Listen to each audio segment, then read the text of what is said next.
Étape suivante, la pose de l'essentiel du vitrage.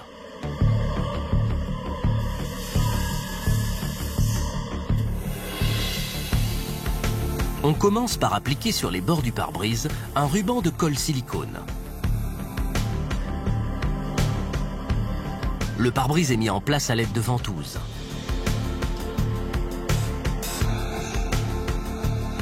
L'opération s'achève par l'application d'un joint supplémentaire.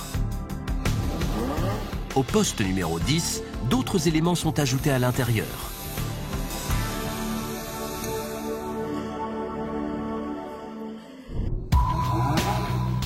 Onzième poste. L'habitacle reçoit ses sièges baquets.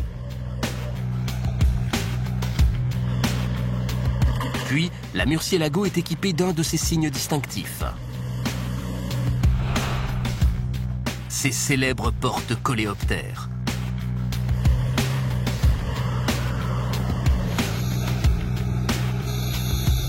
On boulonne d'abord la charnière sur l'ossature du véhicule.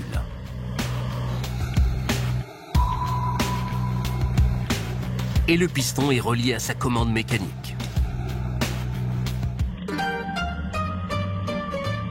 Outre le côté spectaculaire de leur ouverture en quart de cercle, les pilotes apprécient dans ces portes coléoptères le fait qu'elles facilitent la visibilité arrière. Savez-vous que c'est moi qui ai inventé la position assise sur le rebord de la portière pour reculer sans abîmer la voiture? Parce que de l'intérieur, on ne voit pratiquement rien. Alors qu'il suffit de s'asseoir presque perpendiculairement sur le rebord pour avoir une vue totale de la voiture et savoir exactement où l'on va.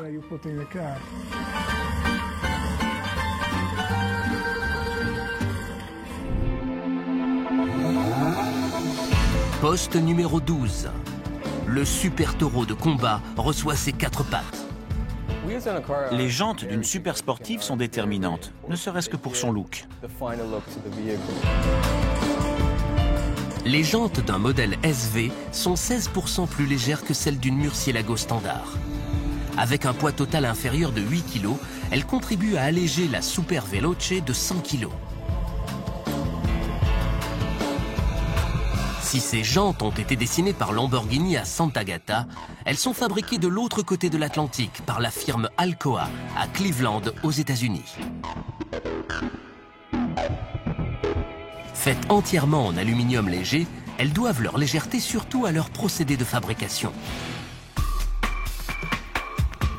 Les jantes de la Murcielago SV sont forgées selon un procédé inventé par Alcoa en 1948. Au lieu de fondre l'aluminium pour le couler dans un moule, on l'écrase sous une presse qui forme le contour de la jante. Le forgeage permet d'obtenir une jante plus légère et plus résistante parce que dépourvue d'imperfections. On peut ainsi fabriquer des jantes plus fines et plus légères, mais qui gardent les mêmes propriétés mécaniques. Tout commence par ce qui ressemble à des rondins d'aluminium. Une puissante scie circulaire tournant à 450 tours minute débite le matériau en bloc cylindrique de 45 kg. Chacune de ces galettes deviendra une jante de Lamborghini. Les blocs sont ensuite mis au four. On les chauffe à 400 degrés afin de ramollir l'aluminium avant son forgeage.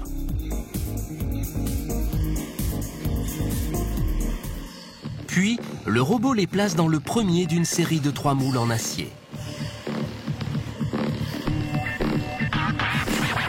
Sous la chaleur dégagée par l'aluminium, le lubrifiant vaporisé dans le moule s'enflamme. Cette huile empêchera l'aluminium d'adhérer. Une presse écrase ensuite le cylindre, formant grossièrement la jante d'un seul tenant.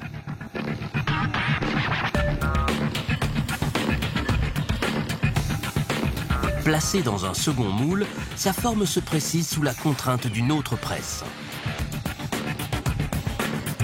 Dans un troisième moule, une presse plus légère usine les détails et perce le trou central.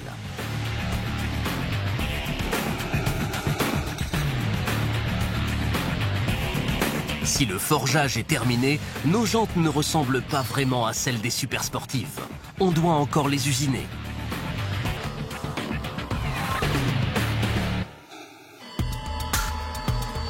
Pour cela, Alcoa envoie ses jantes de Murciélago SV à 20 km chez KMS Industries dans l'Ohio. C'est là que sont gravés les 5 doubles rayons caractéristiques de la marque. Des techniciens ont programmé l'ordinateur pour leur découpe. Les jantes sont ensuite placées dans une machine à fraiser qui utilise des forêts en carbure. La machine perce d'abord les 5 trous de fixation. Les 5 doubles rayons sont ensuite découpés dans la masse. Il faut 45 minutes pour usiner les jantes avant, épaisses de 20 cm, et le double pour les jantes arrière, épaisses de 33 cm.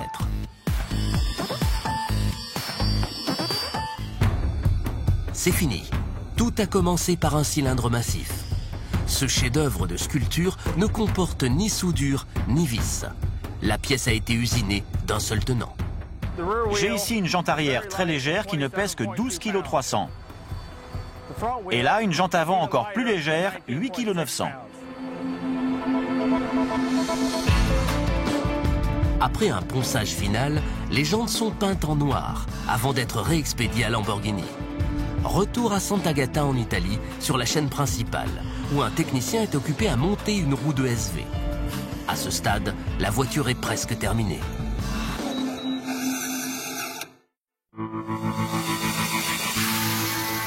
Équipée de ces roues, la Lamborghini Murciélago SV touche le sol pour la première fois.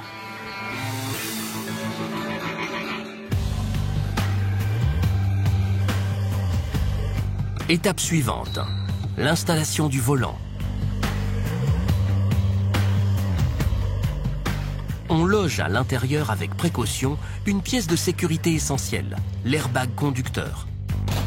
De nombreuses voitures à moteur avant absorbent partiellement les chocs frontaux par leur moteur. Mais dans la Murciélago, ce dernier se situe derrière le pilote. La sécurité du conducteur dépend donc de la résistance du châssis et du bon fonctionnement de l'airbag. Une fois l'airbag installé, on vérifie la direction. Parfaite. Pour la première fois, la voiture est poussée sur ses roues.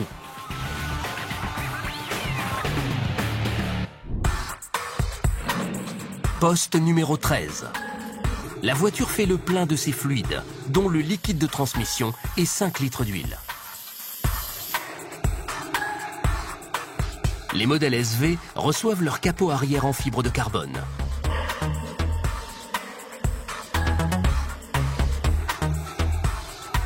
Les techniciens installent ensuite l'aileron arrière, l'élément le plus marquant pour distinguer une Super Veloce d'une Murciélago classique.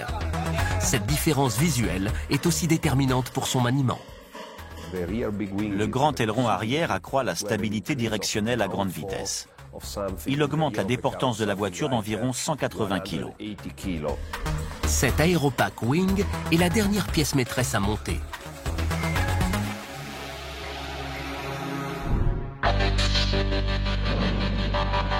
Quatorzième poste. Dernière étape de la chaîne de montage.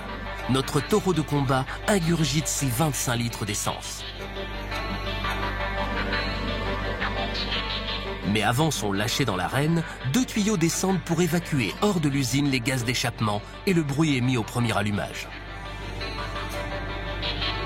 Le premier démarrage d'un véhicule, c'est comme l'arrivée du sang dans un corps humain. C'est l'instant de vérité.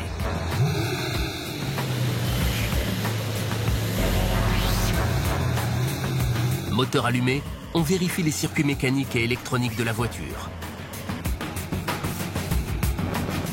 Jusqu'ici, tout va bien.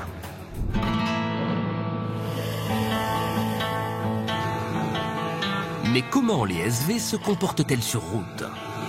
Pour le savoir, les techniciens soumettent chaque Murciélago à 40 minutes de test sur banc de roulage. Freinage, transmission et endurance sont passés au crible. Chaque super sportive est poussée à 135 km/h. Même sur rouleau, les 30 chevaux supplémentaires des SV sont bien perceptibles. La SV est plus puissante qu'une Murciélago normale. On sent sa force sous le capot. Le banc test passé, l'auto est inspectée dans ses moindres détails pendant 2 heures. Après quoi, elle est déclarée apte au baptême de la route. 60 km d'essai l'attendent. L'usine n'a pas de circuit dédié. Chaque voiture est essayée sur le réseau routier.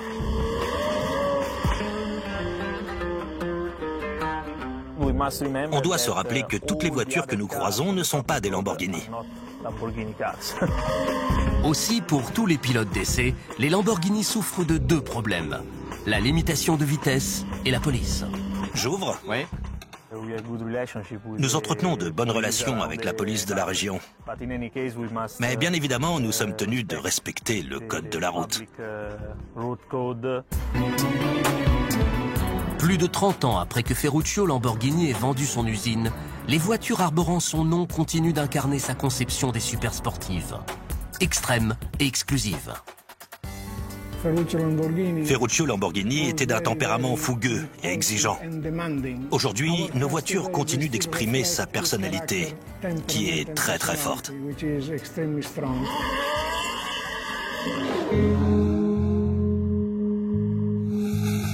17h, vendredi après-midi. La sirène marque pour ces techniciens et ouvriers spécialisés la fin d'une journée de travail et d'une dure semaine de labeur. C'est parce que nos employés mettent beaucoup de cœur à l'ouvrage que nous produisons des monstres à la qualité irréprochable, comme la SV. Ces petites mains fignolent seulement quelques exemplaires par jour. Mais les voitures qu'ils construisent font partie du club fermé des supersportives les plus racées du monde. Superbe. C'est ma Murcielago.